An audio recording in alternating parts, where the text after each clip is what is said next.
Greetings, semi-awesome, warm, positive vibrations. Maybe today I will put on a mic as a carpenter is doing some work. So, welcome.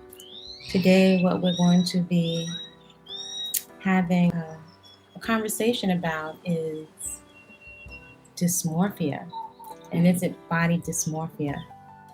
Something that I contemplate a lot. And I often think about things that I would do differently or things that I would tell my younger self. So this is going to be an open and respectful communication, keeping my I don't have the only perspective. So um, your communication is welcome as long as it is respectful, right? So let me just plug in my little mic here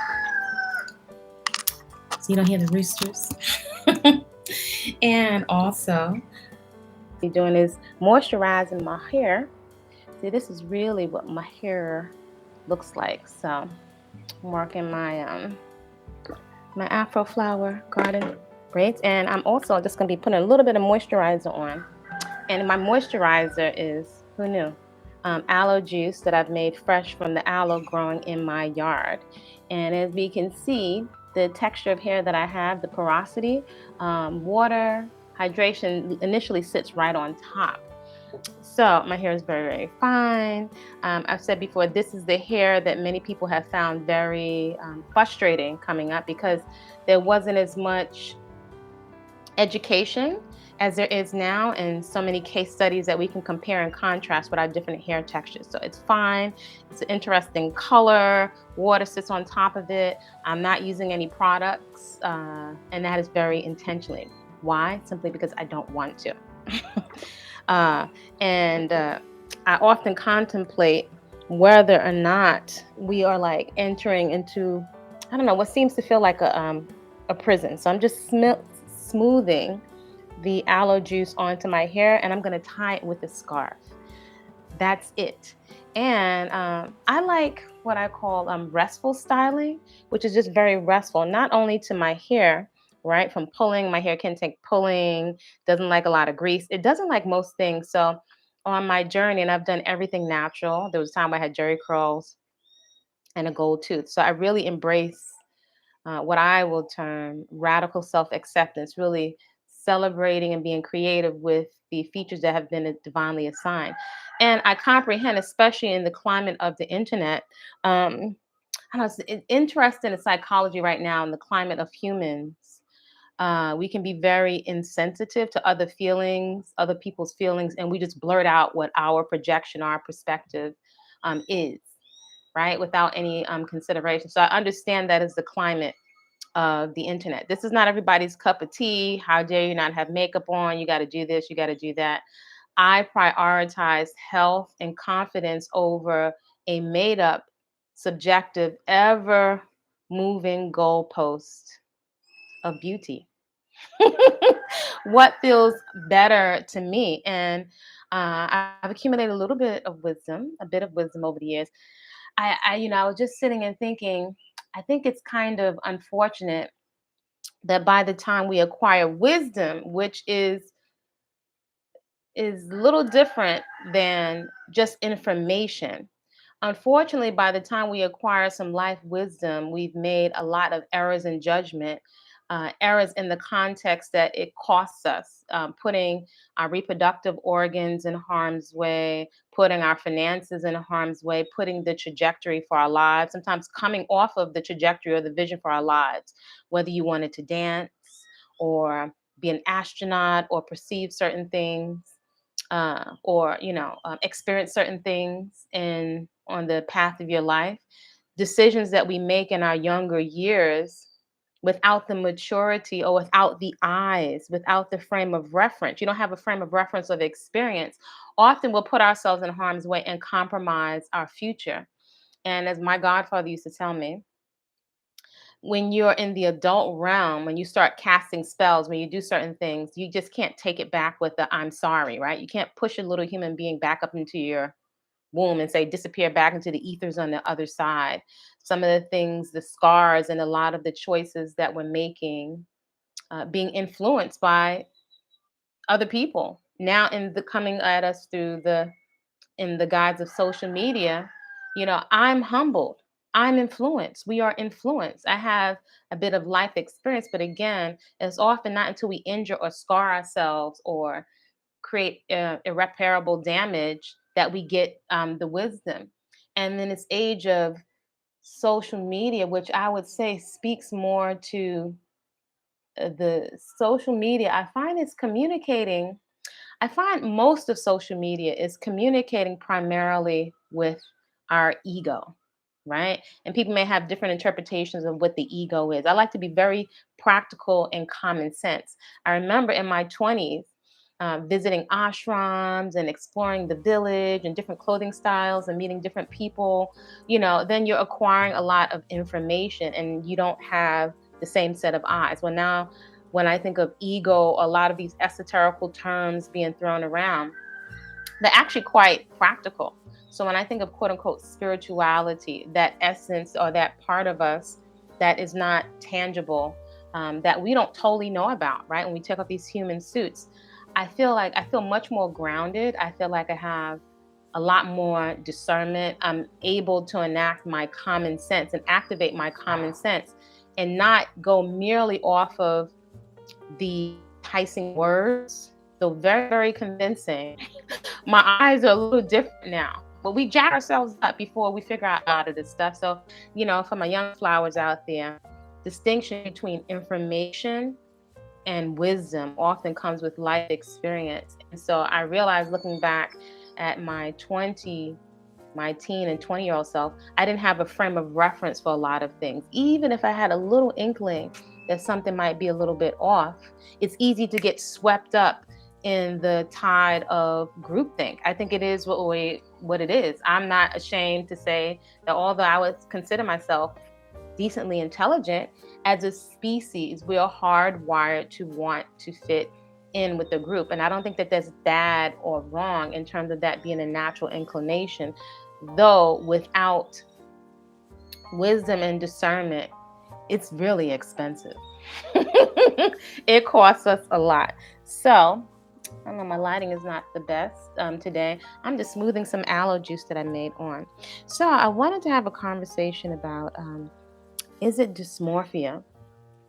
So I posted inside of the community section, and sometimes I move a lot. Some people could say spirit. I like to be more grounded because I feel like folks, we're going to the other end. We're going to the whole other extreme of tarot and astrology, and I don't find that it's grounded in common sense, accountability, and responsibility.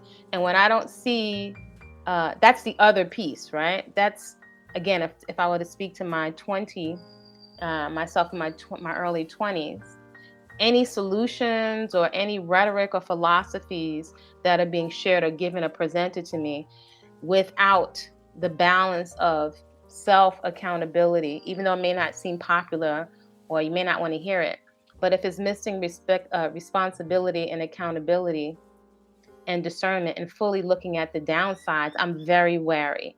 I'm very, very, very wary, and I can see patterns. I'm definitely an observer of patterns. So I'm wary somebody give me some solutions that is going to cause me 20 more problems or a solution that is not sustainable in the long run. Again, in our younger years, we don't have that discernment and we want everyone to, try and experience everything, right? Like we're being enticed with social media to experience pleasure, pleasure, pleasure. And that's a part of the human experience, though. Pleasure, and this is not religious at all. This is just common sense. Pleasure without the context of accountability and responsibility is deadly. And it will dramatically alter the lives of all involved and potentially the lives of another potential parent who may, unintentional parent, right? And other offspring and children. And we can see now the results of so many quote unquote narcissistic behavior. It's prevalent on the planet, but it's interesting. I was like, narcissist, narcissist, narcissist. Do we stop to consider what kind of environment contributes to narcissists? Perhaps it's neglect. Perhaps it's parents that aren't present. Even perhaps if those parents were parenting in ignorance or certain things that they didn't get. I wonder, as human beings, do we think about, well, how do I put an end to this cycle, right? How do I contribute to there being a new cycle, right? What could make this whole outcome different? And anytime you have a decision that involves other people, again, if you talk to the 20-year-old self, again, a lot of times that ego, right, which is basically part of our mental processing, and it gets a lot of a bad rap, understandably so. Yet the ego is a part of the way we process things that have happened to us, make sense of the world around us, especially when it comes to trauma. It has a practical purpose, yet the ego will take out the host. The ego will kill the host, almost like those alien movies where the alien's inside and it destroys the host body. Well, the way we're processing information in reaction to trauma and bad memories and looping certain things over and the fright and fear being pumped through these screens, it bypasses all logic, right? Because why would we put ourselves and why would we put children and other people we care about, and especially ourselves, in harm's way?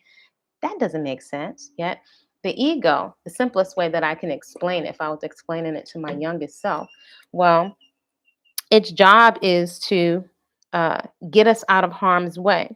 So anything that even remotely resembles danger. Now, it's kind of like in a reverse way. I call it comes through the back door.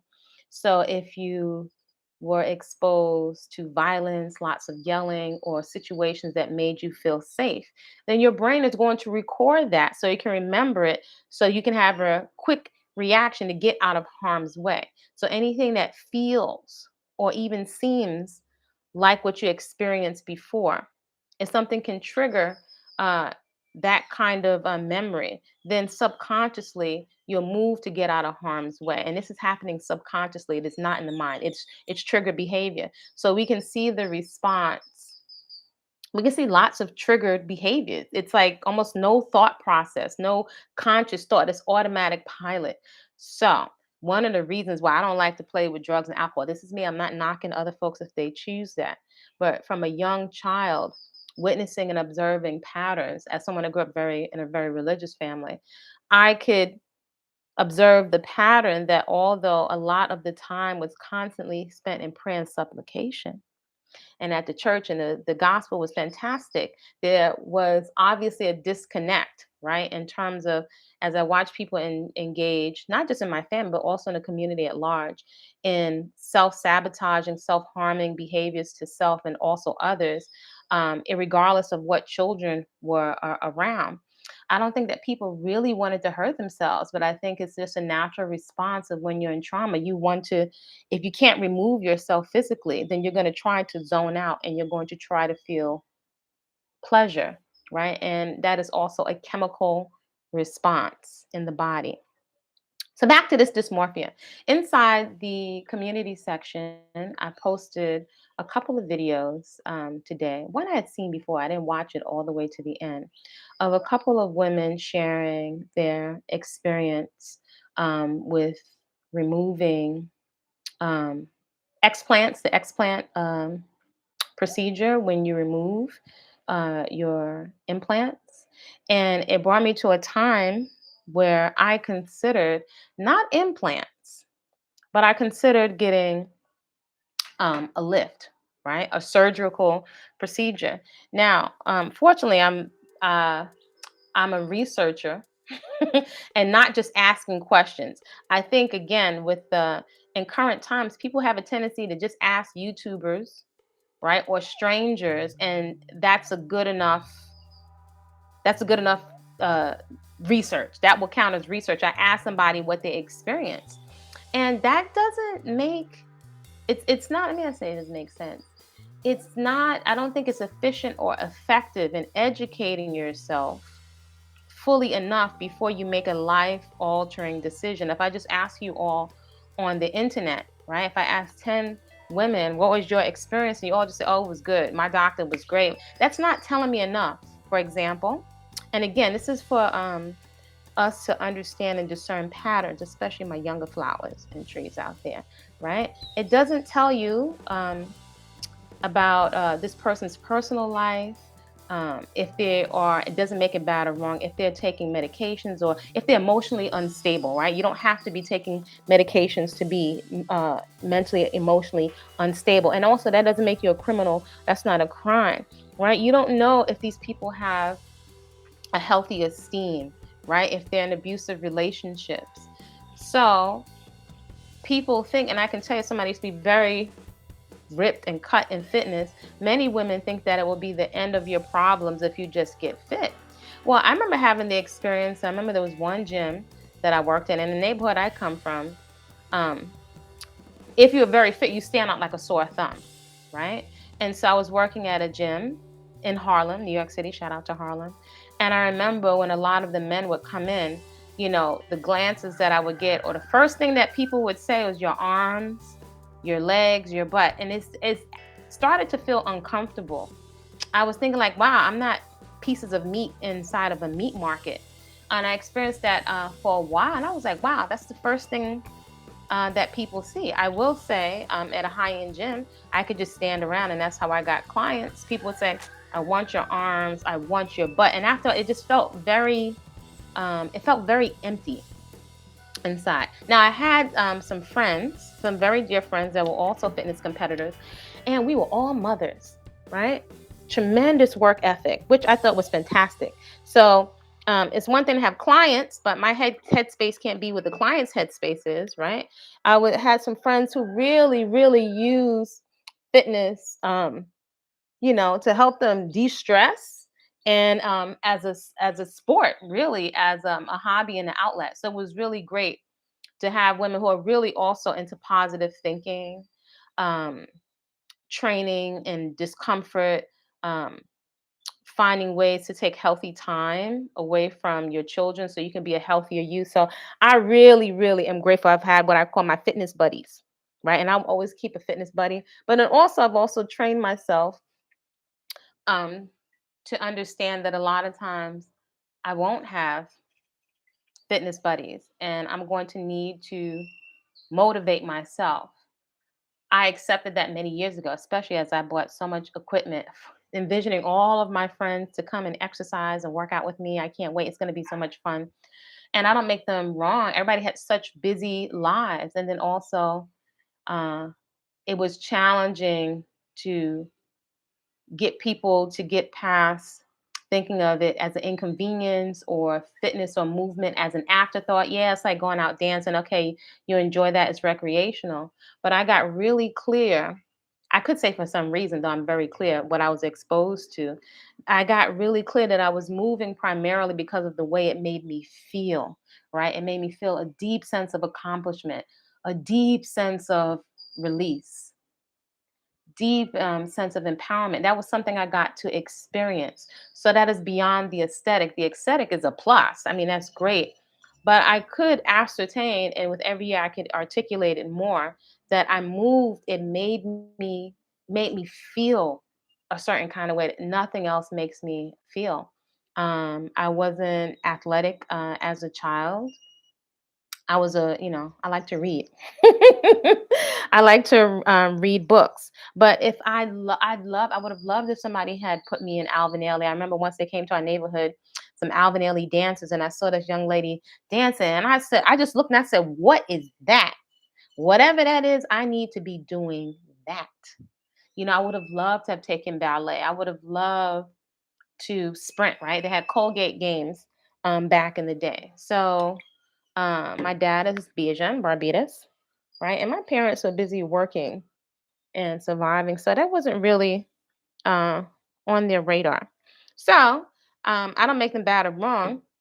I decided once I got older and I was making my own money to give myself those experiences. So I have two little braid buns. My lighting is funny today. And I just put some of my scars. I love scars, right? Because I'm not messing with this hair because my hair doesn't really like to be messed with. Where's my little scarf? One of my scarves. Here's one of my sheer scarves. And I like it because it's very airy. And so my little aloe gel will evaporate without drying the hair, and it's a little moisture very easily. So I'm going to tie that down. So I'm not using any gel or anything like that. So in any event, I would have loved to have been exposed to that, but being that I wasn't, I created that for myself, and I started exercising first in African dance, which is one of my main. I love to dance, but look at this. I'll do just grab a little bit of this with the aloe, and I find water doesn't do this the same way. There's something about, and shout out to Yanni, the lockologist. She mentions water can dry out your hair. There's something chemically that's different with the aloe juice than with water out of the tap. So that's hydration. There's something about it. So anyway, yeah, I would have loved to have done all of that stuff. So I took myself to have those experiences as an adult. Took myself to charm school once after a little breakup. I took my nice round derriere to a ballet class and paid for adult ballet classes. I was like, what else can I do? I started studying and teaching myself how to sprint because intuitively I knew I wanted to move. And as soon as I did, confirmation, it just made me feel a certain kind of way. I'd always feel like pumped and amped and energized and happy after a movement session. So I've explored all different types of movement, and all of them have given me something different. Now, my different friends inside the fitness, I don't know if you all can hear the rain, but inside of fitness, fantastic shape. Like my friends take trophies home at shows. One of my first shows, I came in first runner-up feeling like Miss Little Black Afro athlete America. So that was quite an accomplishment for me personally. Also going to fitness, I knew that I wanted to be all natural. So I competed in the all natural sanction, which looks very different than if you're taking steroids. And there's a spectrum of steroids. Some people take a little touch, which does dramatically affect the way that we look. And if you put some people that are all natural next to some people that are taking even a little bit of different types of hormones to amp up their muscle mass, it has a different kind of look. So just me, myself, I'm not making that bad or wrong. A core value for me is health, especially as someone that comes from a family pattern of morbid obesity, diabetes, heart disease, all the comorbidities, right? Which I recognize as an extension of lifestyle patterns of self-soothing trauma. I love to make distinctions because without making distinctions and getting clear, it's like we stay on an endless hamster wheel of self-help without ever really getting clear on the root of our desire to have to do 10 hours of meditation or 5 hours of meditation. I remember that was me. I want to do a whole lot of meditation. Then it occurred to me years later, why am I having to meditate for so many hours? What has stressed me out so much that I have a desire, again, without making bad or wrong, curiosity, another distinction. I have a healthy sense of curiosity, which feels much better than beating up on yourself, right? I'm fascinated by self-sabotaging behaviors, what causes them at the root.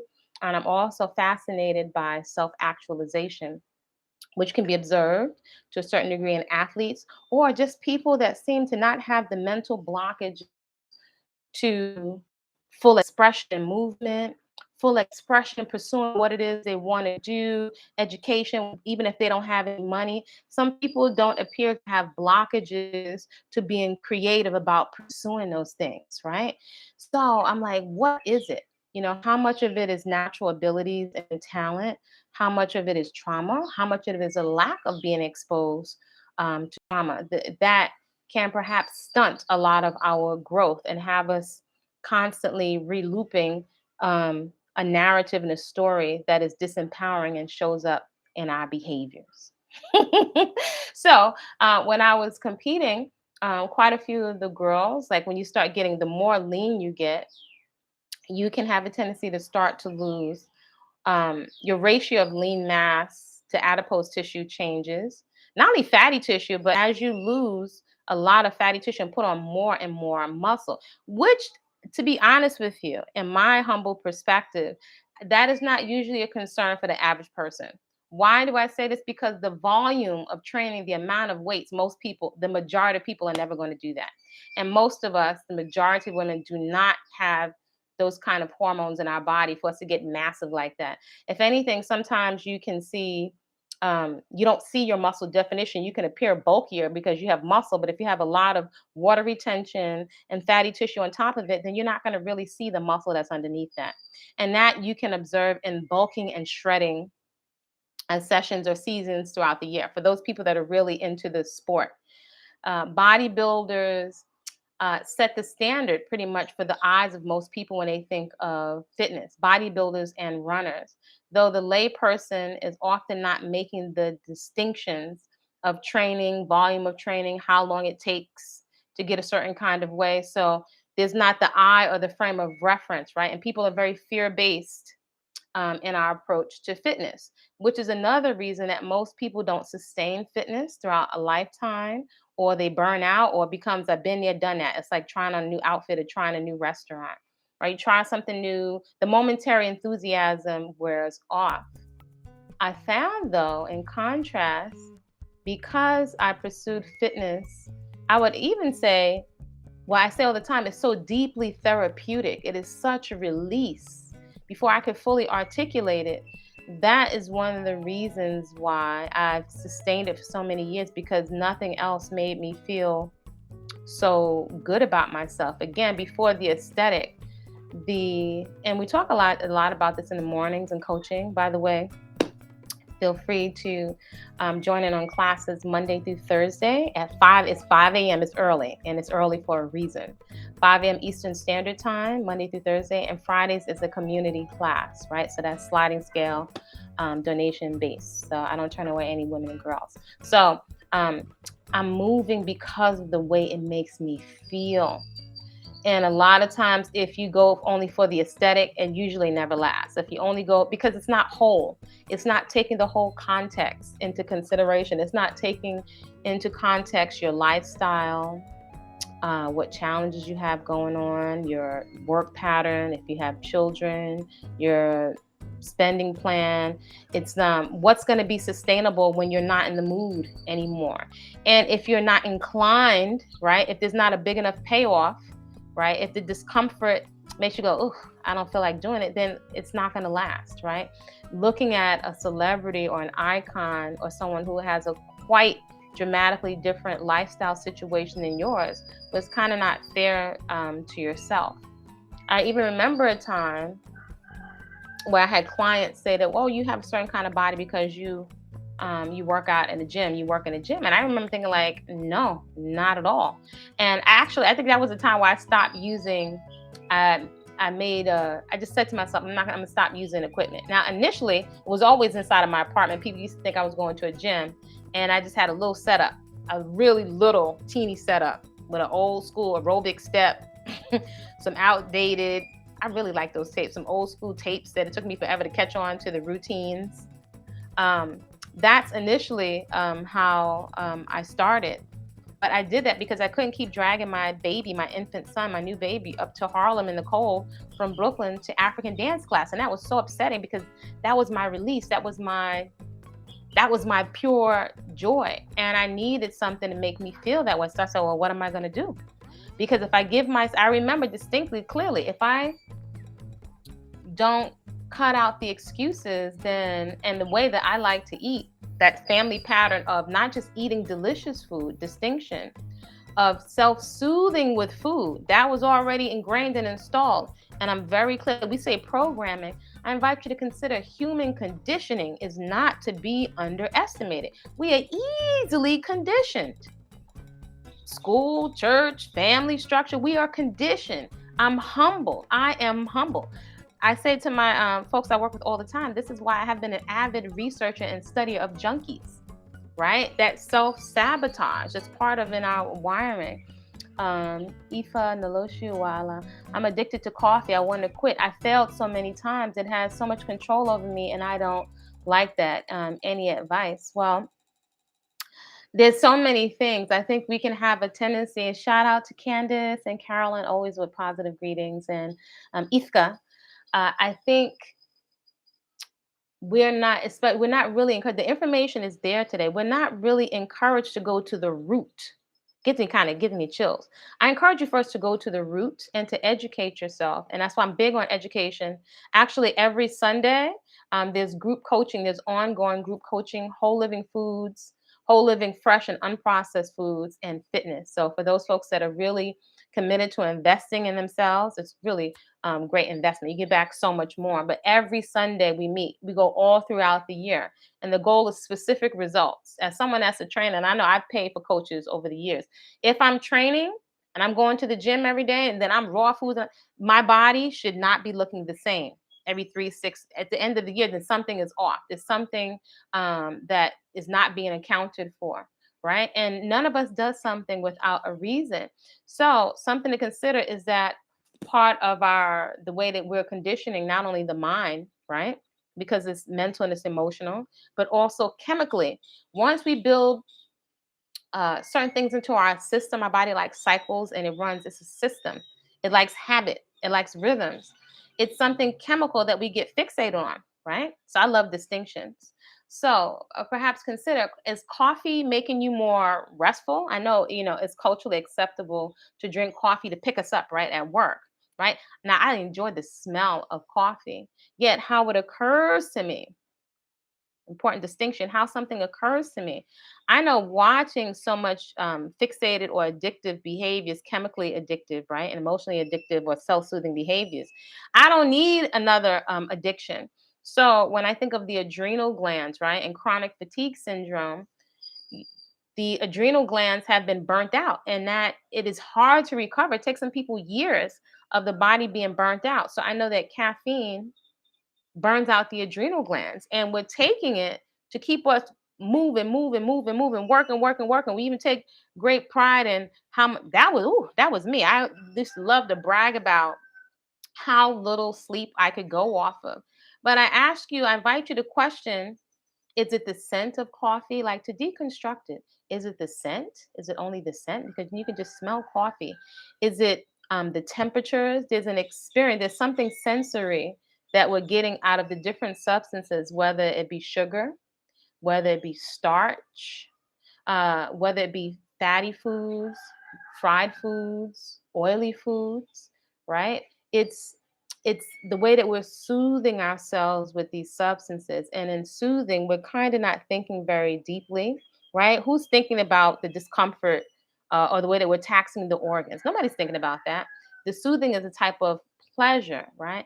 But also, if we can expand our context to consider, there's something that's happened. Like if you think of dopamine or chemicals that are being secreted, there are chemical reactions that are happening in the body as we are self-soothing, though we're not considering how these different recreational habits that we often do in groups that are socially acceptable, how they are taxing and how they are aging the body. And so, I always wonder about, even as we're small, about cigarettes. I remember they had a cigarette smoking club in my neighborhood. And that's when they said you go to the store to get Lucy's for your auntie or your grandpa, and they give you a couple of pennies to get some, or a nickel to get some penny candies. And I remember thinking the cigarettes smell so horrible. They look like they stink. They make your breath stink. So I was like, why would somebody want to do that? And then I watched over the years. I remember when they went up to 50 cents and then 60 cents. I was like, dang.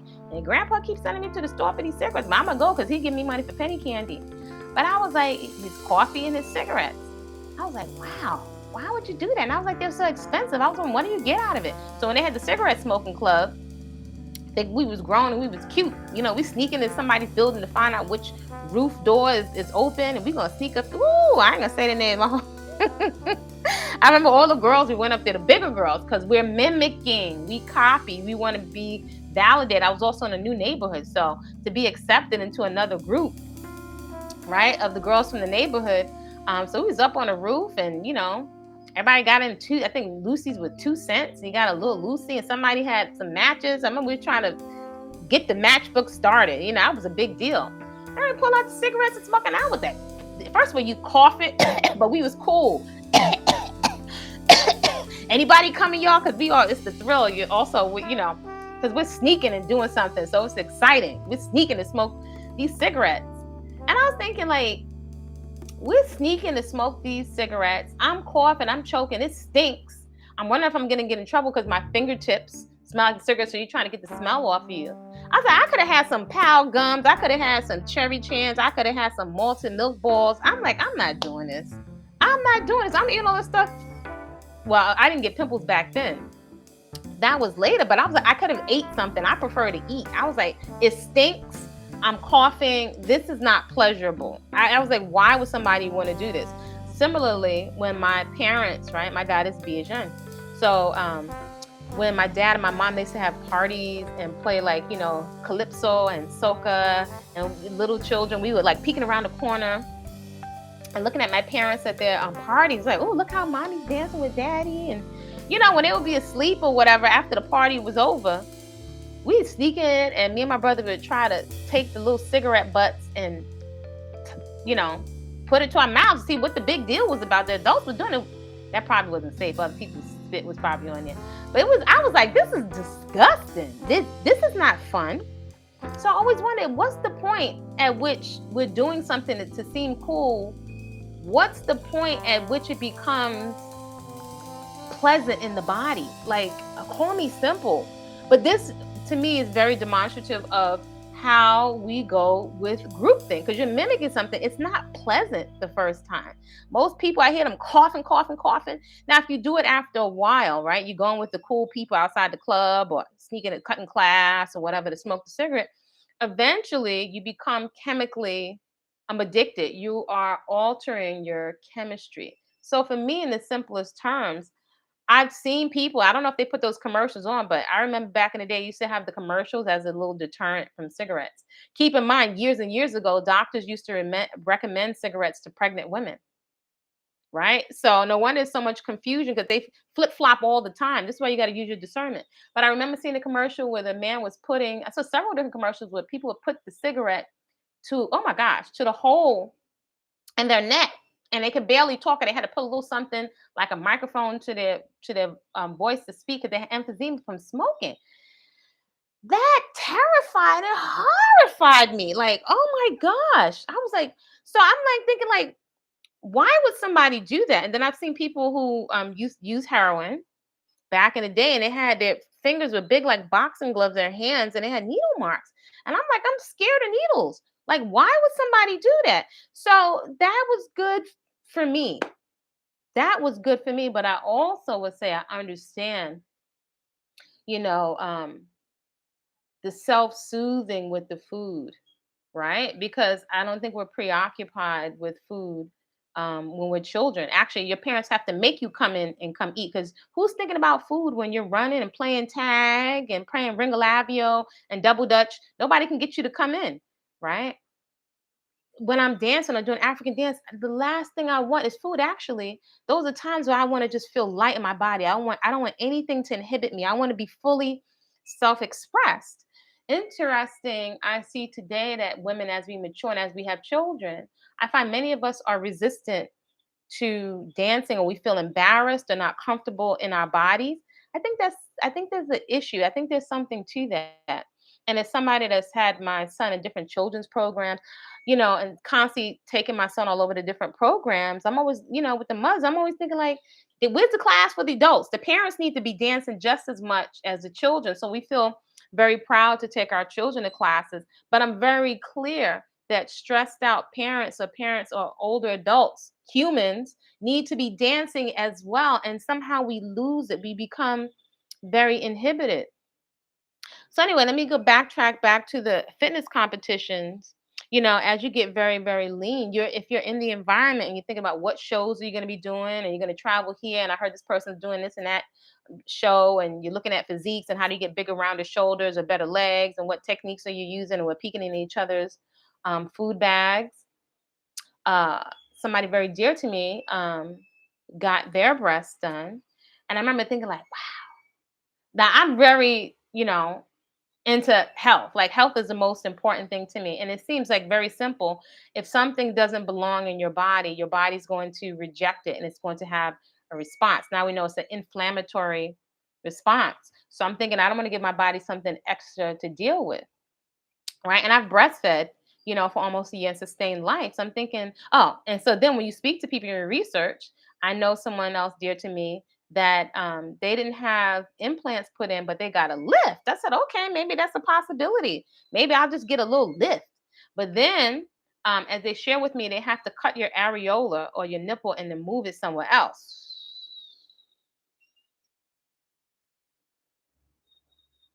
That don't feel right in my soul. Me cutting off something that's my intention is to keep the original body parts that I came to this planet with and to exit with them intact. That feels right to me. I can't speak for anybody else. That feels right to me. So I'm gonna voluntarily let somebody put me under and cut my areola off and position it. What? I can't even get to what if they position it wrong, right? And I'd hold the breast to see if they're more lifted. Have you ever seen any of those pictures? I used to look at National Geographic, or sometimes when you look at the pictures of women in Africa, or indigenous women with their earrings, and sometimes you see them smiling or holding their great granddaughter something, and they just look so at peace, right? They're at peace. I find that those women, we look at them, we like, wow. You usually hear people say, wow, they're so beautiful. Now, how is it we can find these quote unquote exotic women, or these women that are different or that are older with their hair, no gel, no makeup, no nothing? How is it like if you look at the Kalinga women, the San women? I've seen pictures of women, they've got wrinkles for your nerves. But there's something so exquisitely attractive. There's something energetically, there's something physically attractive about them that it stops you in your tracks. Where is that? And I would dare say, where is that now in African American culture and in American culture in general? As I said before, all peoples of different cultures and ethnic backgrounds have their stuff. All humans have their challenges. And what I was thinking about today in terms of dysmorphia, the context of dysmorphia as an Afro woman, raised African American, an Afro person living in the Americas, right? Influenced by the diaspora, the Caribbean. Yeah, I've got Rastas in my family. They grew up religious. I would say an Afro person of the Americas, Afro American. Take the context and do the word salad with whatever you will. But when we think of dysmorphia, well, in the context of my life experience, was it dysmorphia? When my ears, like I remember that I could see the meat, the pink of my ears from the scalding hot straightening comb. I wasn't straightening it myself. I think I would have been too scared. I was an auntie. I had to beg to see my auntie or my mom could straighten my hair and get all that hot grease melted. Was that dysmorphic? Because it's dangerously hot. Now, yes, they have different um, types of irons and pressing irons, and different kind of silk presses or whatever. But we were clearly putting ourselves in harm's way. I just think about things very simply. And then to my mother's credit, I begged my mother for a perm. I didn't know nothing about no perm until I came in contact with other people, not to make them bad or wrong. If I just look at human conditioning, once I came in contact with my cousins who always had the prettiest barrettes and they always had Barbie dolls, I didn't have all of that stuff. If anything, I got to watch Shirley Temple with the ritual with my mom when she would wash my hair and she would plait it and she'd give me them Caribbean plaits, them little box braids, and one is connected to the other. And they were little small box braids. Looking back now, my mother kept my hair clean and healthy. And so when I went to my grandma's house and my cousins had y'all remember the Barbie doll head? Used to beg for that thing for Christmas. Well, usually I watched my cousins had it. There was a head, right? It came like a head on a little rounded stand, and it had a little cup holder so you can hold her little barrettes and stuff in it. Didn't look nothing like us. Definitely didn't have our hair. So now dolls have come a long way. Now we finally see they've done a much better job with making dolls and things for us to play with and to stretch our imagination and our own image and likeness, which is extremely important to a healthy psychology, right? To a healthy esteem. So, I came and I was observing all of this and I was like, I want that. I begged my mother for a perm. And I said, why can't I get a perm? TT and TT got a perm. My mother would constantly say, I ain't their mother. My mother had me go to school with an afro. I was like, they're going to tease me and call me Michael Jackson. But I didn't know anything about that until I came in contact with other people. And I begged and begged. And then also at some point, my mother was perming her hair. I remember my mother's afros. I remember my mother went afro buns back in the days. Oh, I used to love my mother. She had some cute um, platform shoes. I remember I had got some cute platform shoes that had cork at the bottom and with black leather with lots of little flowers on. I love those shoes. I wonder what happened to those shoes. But I definitely remember my mother's afro buns when she would get dressed. I thought she was so pretty. And I remember my mother's afro. But people went with what the trends went. I remember my mother started perming her hair with dark and lovely. So if I saw my cousins with it, and if I saw my mom with it, and I wanted to, and I begged and begged. And I will give my auntie Joanne credit because my auntie Joanne could do some hair. And now auntie Joanne has locks, but she could do braids. And when she finally, if you wanted to hang around auntie Joanne, she was a cool auntie. She was the auntie telling you about birth control. She was the auntie that somebody chased me upstairs, new neighborhood. She said, "Get your behind back downstairs. Don't you ever let nobody chase you upstairs." And she gave me the most beautiful. Ooh, auntie Joanne could braid and put beads on it. So I had these red and white beads so I could go jump. Ooh, that I felt so gorgeous with those beads. And I also saw Auntie Joanne, I think her junior high school picture. She had a cute, a natural beehive. So children are watching. You need something to compare and contrast. So I didn't know anything about perms until I got around my other cousins. I begged and begged. My mother finally relented. Right. So she's gonna make me a mini her, a mini me. So they used to wear that mushroom, right? Where you take and straighten your hair and then you take and put the rollers all around like in a mushroom and then you take it out. Scalp burns because my hair texture did not take. It didn't take. So what happened? It ain't ready yet. So you got to leave it in long. And I said, I think it's starting to burn. I think it's starting to burn. And they try to put, if you're lucky, so maybe somebody put a little Vaseline or something around your hairline. A lot of people even put the Vaseline because more is better. People just slick more of the creamy crack on top. So eventually my hair, I was so happy when she was washing out. It was straight because it was burning like fire. When she had to take it out and use a little shampoo that came with the dark and lovely. I will never forget that. That was extremely traumatizing. I feel that in my chest. That was so traumatizing. And eventually, when my hair dried, because they got to grease your scalp, and then put it on rollers and put the paper on it because that was for healthy hair. You put the paper on the rollers and roll it up. I didn't even think how my mother must have felt because I'm wondering, you want the validation, how does it look? How does it look? How she must have felt when she was combing my hair. My hair was coming out on the comb. That must have, I begged her for the perm. She didn't want to give it to me, but everybody else had it. She had it. So she relented. I had to jump in the shower. My scalp was on fire. And when she was combing my hair it was finally straight. But now it's coming out in the comb. What could she say to me? If she would have said, your hair is all coming out in the comb, how would that have made me feel? So I didn't really think about that, how she must have felt. And then eventually with my scalp, even though she greased my scalp, when it dried, I was like, wow. I said, I feel like I got a little girl. I'm like, I feel like I have scabs on my scalp. My whole scalp was covered. And when I look back at my old school pictures, my hair was all broken off in the back. You know how you have the struggle bus? So for the lighting, you know how you have the struggle bus ponytail? Like I remember I had a friend, I won't say her name, but your ponytail ain't no bigger than my fingertip, but it's in a rubber band slick back with grease, right? Or then the back just starts breaking off. So yeah, so today on YouTube, you can see so many women, Black women, taking the time to education about our porosity and how to handle it more gently, right? Because we used to smack with the comb if you was moving, you get a smack, a pop, stay still. Now there's a lot of education and they're sharing education so it can be easier. But all to say, that was traumatizing. So you couldn't pay me. You couldn't pay me to put a perm in my hair. And that doesn't mean I can't appreciate when somebody looks beautiful, whether they have makeup or a perm, if it's attractive. Though for me, you couldn't pay me. I've done all kinds. I've even shaved my hair bald one time, like bald. Like they used to tease you, call you a baldy bean back in the day, which was considered an insult, right? Children be so cruel. But I shaved my hair off because I wanted to see what would happen and how I would feel, right? If it was the fear. Like that was definitely something on my personal journey.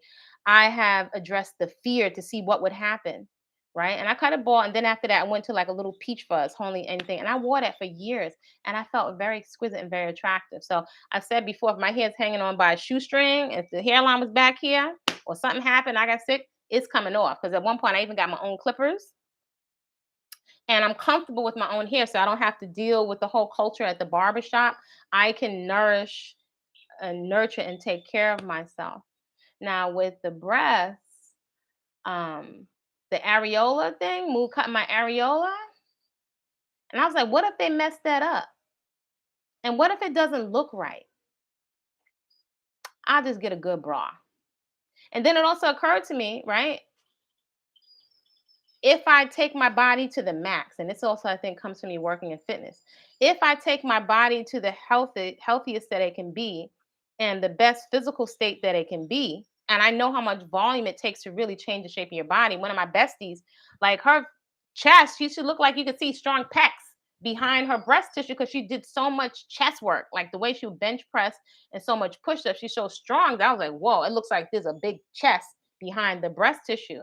So I do know you can give yourself some degree of kind of like a breast lift without the surgery,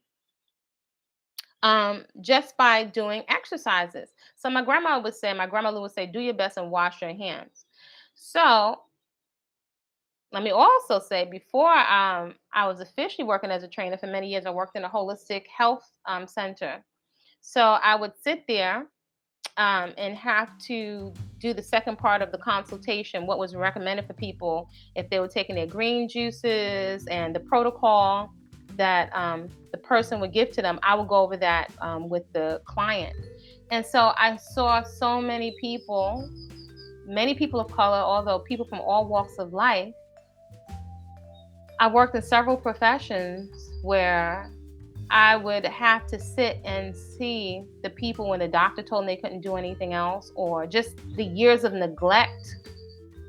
Even people that are very successful in terms of education and their career, but the years of neglect, what the actual cost was, like they had to turn right back around and pay for those things they had addressed. Or when I would see women that couldn't look in the mirror because those things really struck me. It's like, wow, I used to always wonder, is this person joking? This person can't look into the mirror, right? And in nice gyms you have big gigantic floor to ceiling mirrors all over the place, and I was like, somebody can't look at themselves. I was like, wow. That Afro women have our issues. I never noticed that primarily as an issue, right? Some cultures, some of my Asian girls, some of my vanilla girls, their culture aesthetic, they like to be skinny. Some of my Asian girls may consider themselves fat, but they're this big. Or some of my vanilla girls, they prefer, and their menfolk prefer, a very slim body. They would even say skinny and want to be skinny with big breasts. So we have different cultural aesthetics. I was shocked when I first heard, I didn't believe people when they said that Black women were sticking caulking in our backsides. I was like, impossible. Totally impossible. Impossible. It doesn't sound crazy to me. I said, yeah. Every time I would think I heard the most astounding thing, then it would just like keep being outdone, right? And so here we are. So I ask you, and again, this is not to make people right or wrong. Some people may have already done certain procedures to themselves, and it's. I'm not here to tell somebody what to do, what to eat. I'm not the hair police. I'm not the food police. Your time in your human suit is your own journey. Though I invite you to consider, right? I've known numerous people that have had numerous surgeries, from stomach surgeries, bypasses, stapling, augmentations. Heck, some men get augmentations. As men to their chest because they didn't want a certain kind of pectoral or chest muscle. I've also had clients that are malpractice lawyers, right? And I remember one of them just said, she didn't need to tell me this, but more confirmation. She said those elective surgeries, and she said they're not a joke. They're not a joke. She said you should never get a surgery. She didn't have to tell me that because I was already there. That wasn't for me. And I've had some girls, some other women, and then different generations that would say they would never. Their aesthetic, their eye is different. They said they would never get surgery. I'm trying to get the light. I'm here. which I may not be able to get today. They said they would never get surgeries. It's very, very dangerous. And it was like they'll pay for facials, they'll pay for a trainer, they'll do facial massage. It's a different, look. And just the influence now we are seeing with social media today, it's I'm just humbled by we are dramatically influenced by groupthink. Sometimes it can become even a mob-like kind of temperament. Now I will also say now couple things I gotta say, and I've mentioned this before. For some reason, my eye has been peeled for women that look good for their age. I do remember Essence Magazine has always had a spread of women that look good for their age, from like maybe 30s up to 100 or past 100. And I always tore that section out of Essence Magazine, which used to be a Black-owned publication. Right? There was Jet Magazine. I don't know if Jet is still around, and there was Essence, right? And then it was also Ebony Magazine. But I always tore those articles out. Why? Because why? Not that I can't appreciate different women from different cultures and their culture aesthetic, but I was very clear. I needed to see myself. I needed to see myself. Why? This is healthy. So I can kind of get an idea of what the trajectory of life is going to look like for me, right? I saw my mom in her little poodle skirt and her saddle shoes, right? And I saw some of the women in my family, and then I saw them. I didn't know the term back then, morbidly obese. And so when I saw so many women in the church and I'm looking at patterns, I wondered, is that going to be me? And what is the process? I was thinking, how do you go from this to that? I just had a curiosity. And I would say, it doesn't mean this is all of us. It's definitely all of who we are is not our weight. I don't think we ever need to throw ourselves in the trash or allow others to throw us in the trash or throw other people in the trash because of your presentation.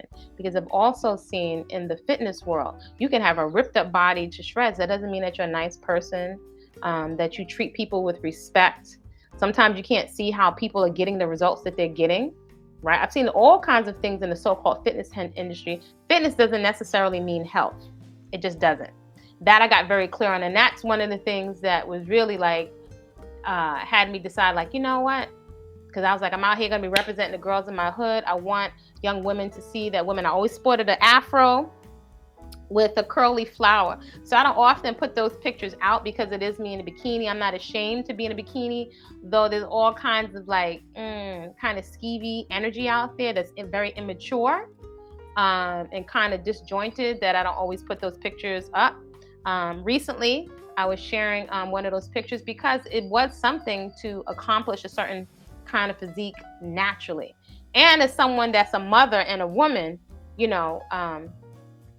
little seasoned, it is an accomplishment to do that naturally, eating natural food. I've tried creatine, every protein powder on the market, but always intuitively, my foundation has always been from a teenager, healthy food, vegan, vegetarian, then did some poultry and some fish during competition. I was like, intuitively, I was like, I don't want to do it. If, people like, you can't get a certain kind of body unless you eat flesh. But just for me, energetically, right? Again, I'm not the food police. Energetically, I'm very sensitive to violence. So it just doesn't resonate with me. Now, I can appreciate, as someone that is a chef, all different types of food preparation and the quality of the food that's available locally. So I choose what's the best for me. If I felt something else was better, then I would do that. But I've done organic flax eggs years ago. I was introduced to living foods in 1992, 93. So it's been a very, very long journey. And then in culinary school, they was like, I hope you understand this program is not a vegetarian program. I went to a regular culinary school. I think it was all the benefit to me to be able to compare and contrast results, right? Compare and contrast results. So all that to say, the health, I know, is definitely the most important. And that holistic health center I worked in, one of the main complaints of most of the women was tumors and cysts and fibroids. And now with the advent of YouTube on the scene, I think in the recent month, I was just doing some research, and it's a whole section of YouTube of women, many younger women, talking about 50 something tumors and fibroids and cysts. And what I see, although there are some people coaching people on how to, address that naturally, A lot of people I see going for different procedures are going into these procedures, and as I see them prepping, maybe their friend is going to be there to help them recover. To be quite honest, I see many young women, working and have the money and resources to pay, or eating all kinds of processed foods. And so that is very concerning to pay. Now you can get them cheaper though, right? So it's being made to, available cheaper and cheaper to the mass public. You can pay. Now I see some other new commercials on YouTube for going in one day and being back at work the next day to remove adipose tissue, or the technical term for fatty tissue. And there are also numerous procedures where they're removing the adipose tissue, the fatty tissue from one area of your body to put it in the next for an aesthetic. Now, the thing that's concerning is that people, again, without long-term thinking and without addressing first your health, people don't consider that the cells have memory, and they don't consider, one, adipose tissue is really waste. The body needs a certain amount of fat, but people are collapsing adipose tissue, unhealthy fatty tissue, with the body is going to maintain, unless you were so athletic and so lean you stop getting your period. It's usually not the biggest concern out there, usually is not fat, right? And healthy fat. So it's kind of like waste, right? And your body loses adipose tissue as a whole unit. Most of us are not taking our bodies to the maximum healthiest it could be long term, sustaining and being consistent before we go under these procedures. So, what is the thinking and reasoning process? Is that dysmorphia?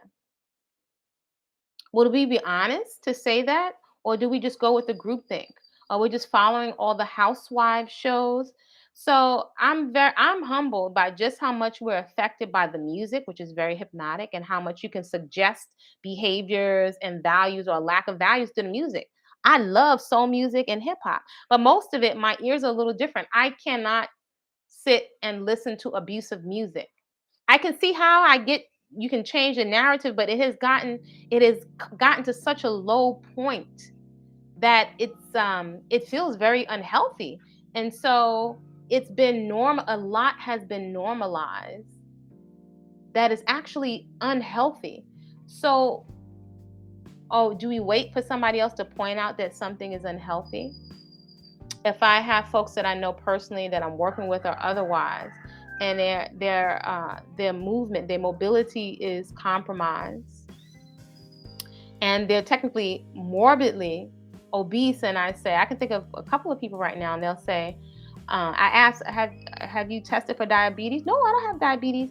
And I would be thinking, like, is the person waiting for the diagnosis? Because the comorbidities are diseases that run in packs. Usually it's not a matter of if, it's a matter of when. Usually they go along with each other. You get one, maybe you don't have the diagnosis, but you have one or all of them, right? Eventually the cancer is linked. I've had several people taken out in my family, had mastectomies with cancer. The obesity is definitely linked to it. So body positivity, I'm all for body positivity. Context, appreciating the body that you have, that it works, and you gotta, appreciating, and this self-love, these terms are thrown around without a full context. Self-love means that we don't abuse the body by constantly doing things that are pleasurable but are destructive to the body. It's compromising our longevity, compromising our quality of life.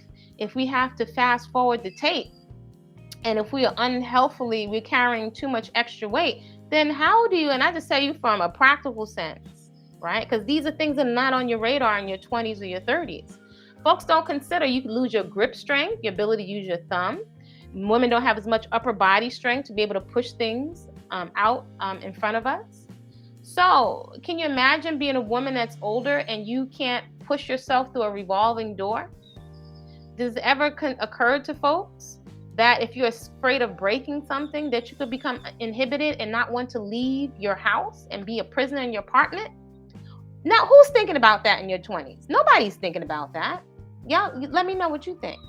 So, Ifka, when I think about, and these are some of the things that I would say have helped me be clear, somebody that was clearly addicted to junk. It is absolutely astounding to me that I'm no longer a junk food junkie, and I had crazy adult acne. Totally attributed to junk food and vegan health junk. So I would say the true cost of what I'm doing that may seem like it's pleasure right now. For example, every time I would eat some of the health junk, I could feel the pimples come in my face. So I had to wrap my mind around, it doesn't matter what the package says it's vegan Oreos. This is the response it's having on my body. Also, having had so much education over the years and understanding, having a comprehensive education about what's going on. Where are my adrenal glands? What do they do? What are the purpose? How does it function in my body? Being so clear on the cost of not having organs. Nobody cares about the organs. They want the skin and the muscle. So being so clear on what's happening in my body and what the long-term cost is, that's what helps me. So for example, Red Bull and coffee is not rejuvenative. It does not replace sleep and rest and repair, even if I'm doing 5 million workouts and eat all the living foods. That's just a part of it. So the whole picture includes rest and recovery, right? So we're moving at such a pace today that a lot of these things we're not thinking about, and you'll get a high five on doing what everybody else is doing. Again, this is not made to make us bad or wrong, because that can have you self-medicating too if you're shaming yourself. However, I invite you to have a healthy sense of curiosity about um, if you're unable to break certain habits. Like when some people say, "Oh, I could stop." Okay, check out those vices and don't just talk about it for yourself in your own privacy where you're at. Try to stop the cigarettes. Try to stop the coffee. Try to stop engaging with somebody that's toxic and see how far you get. Right. So only you know in your private moments. So a lot of these things that we're addicted to, and I've had this conversation in the early day coaching because there's a coaching component also to the fitness we do in the early morning at 5 a.m. At some point, rather than just intellectualizing or sharing rhetoric, when you have the experience, eventually you just come to terms with yourself, right? It's the process of elimination. If you're exercising, right? People say I exercise every day. Okay, if you're exercising every day, but if your tummy looks like you have a baby or twins in there, that's saying something. Is that water retention? Is it bloat? Is your organs distended? Is it a tumor? Is it a growth? Is it a cyst? Let me see if I can adjust this light over here for a moment. And then I'm going to get off because I have some other errands to run. It's so dark in here. Yeah, it's still dark. Yeah, and it's still a little dark. So if you don't have the results that you're looking for, then just I invite you to consider this body as a business, right? It's upside down. This body is a business. And I ask quite often, what do you need your body to be able to do for you in the next 10, 20, 30, 40 years? This is something for all of us to consider. Definitely women to consider. There are a lot of women out there that are single. Even if you have children, there's no guarantee. They may be off living their own lives. Um, the environment has demonstrated that it can be very volatile. There are many people that are emotionally unhinged. Even if you're in a good relationship, people pass, right? Are you going to be able to fend for yourself and be independent as long as possible? Well, if that's the result that we want, then it only makes sense to make distinct, tangible investments into the 401k of your body. And what does that look like? In the simplest way that I have found that is accessible. It's so simple that I think people take it for granted. I would say 3 things. Peaceful consumption. And what does that look like? Food that is peaceful to your body. It's not causing distress, right? So before we get into the labels are just a distinction of what you'd like to be served, right? Or wherever you are in your journey, and it's a journey, right? I think your learning curve can be shortened. But in any event, that's what you'd like to be served. So does the litmus test that I have is this going to clog me up? Is this contributing to acne? Maybe you have to slow down and pay attention to these things. Is this taxing my liver? Your liver is so important. The liver gets no play. But if your liver is not, if we're taxing the liver at some point, and when you become a little bit older, or not older, more seasoned, as we would say, and you're making, your good money and in a good relationship or whatever, things are stable, and you've been taxing your liver all these years, then you can be trying all of this stuff, but your liver's not functioning optimally because it's been compromised. Now you can't metabolize fat efficiently, right? So there are many nuanced reasons why a lot of our bodies are not changing. And I think there's a general lack of education, right? Of comprehensive education, because when you're having certain experiential hands-on education, you can compare and contrast what's going on in your body, and just basic comprehensive education, like, wow, I didn't know that. Wow, how much sodium do I need a day? Then the light bulbs click and things make sense to you. And when you learn in that way, you will start to get results, because your thinking and reasoning is going to shift, if that makes sense. This making sense? Let me know what y'all think inside the chat. If you don't have a copy already, I put together a book some years ago called Whole Living Foods in the Hood with Menus to Fit Your Budget. So it's a guide.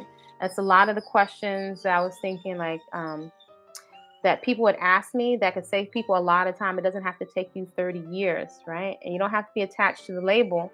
So everyone's body can benefit from more whole, fresh, living, unprocessed foods at a cellular level. And they can be prepared in a way that is very delicious and sustainable. And you're not getting all that cholesterol, right? You're getting a lot of nutrient-dense food. So it's really a matter of, if you learn how to prepare meat and lasagna and all that other stuff, you can learn how to prepare fruits and vegetables and work with the textures and the flavors and the herbs. And at this point, I think it's also, well, I'll put it right there. There are different shops, so I don't overwhelm you with information. So there are different shops. Well, I even put the receipts in there. If you had $20, you got $50, you have $100, or perhaps you have $200 and you want to go shop at the wholesaler where the fruit and vegetable stands are getting their fruits and vegetables from. So I put samples and pictures so you could see what it looks like. I put pictures of things that I'm carrying or that I have carried and prepared, let's say, for myself, my son, my family. Everybody has their food bag, right? And what are the practices? So that's bigger than a label. Now, this is all unprocessed foods. Some people may be endeavoring on vegan and raw vegan. I don't think it's so much about, those are distinctions. I don't think it's so much about the labels. It's more about the results and what's sustainable, right? What is manageable, and finding ways that you can streamline what you're doing. That's a big part of sustainability. So I would say whole, fresh living foods, it's been, the other day, I think it's been like 13 years. But even before that, when I was initially introduced to living foods, like in the early 90s, there weren't many people around doing it. So, eventually sometimes you want to go back with other people to fit in. So I've always been a big experimenter, but making my food whole, fresh, and healthy, that has always been a priority for me and my family, because I was like, I don't want my son to be raised with diabetes and heart disease and obesity. So fitness, deeply therapeutic, that's a core value. That's a core value in my household. That's something I look as a value, even in terms of relationships. That's a core value. If something is a core value, then it should show up. If you had to do an accounting of your time and how you spend your resources, it should show up there. If it's not showing up there, then it's not a core value, right? Your religion is really what you do more so than what you say and what you're doing consistently. And there's a thinking and reasoning process that's going on there. So being natural, again, if I was in a fire or something was, happened to me, I would probably seek to have something altered, right? Or if I had a cleft lip or something like that, but not to the point where I'm unrecognizable, right? And so, we blame a lot of this stuff on men, though I have observed that this is not, the pressure is not only coming from men to fit in, it's also coming from other women, right? You could be shamed. Back in the day, I could not go outside like this. You'd be shamed. Don't your mother do your hair? I'm very comfortable with myself, my experimentation, different styles. I feel comfortable. I feel at peace. I have a smile when I look at myself in the mirror, and I'm very protective of that, because that's something that has been intentionally cultivated over the years, right? Being intentional about having a healthy esteem and liking what I see when I look in the mirror, from the shape of my nose, wearing my skin without makeup, even my own eyebrows, right? My eyelashes. That is something that is very intentional. I don't think we need to put somebody else down to put our, lift ourselves up. Though I look around and I compare and contrast. That's how we're learning. That's how we're learning as little people, as little humans. We're learning from other people. However, again, I'll say it's not until much later in life after we've perhaps permanently altered some things, and we're like, man, I wish I would have never done that. Because your views are going to change as you've been out on the planet longer and you have more experiences and you get more information. You can compare and you can contrast, not just from what people look like.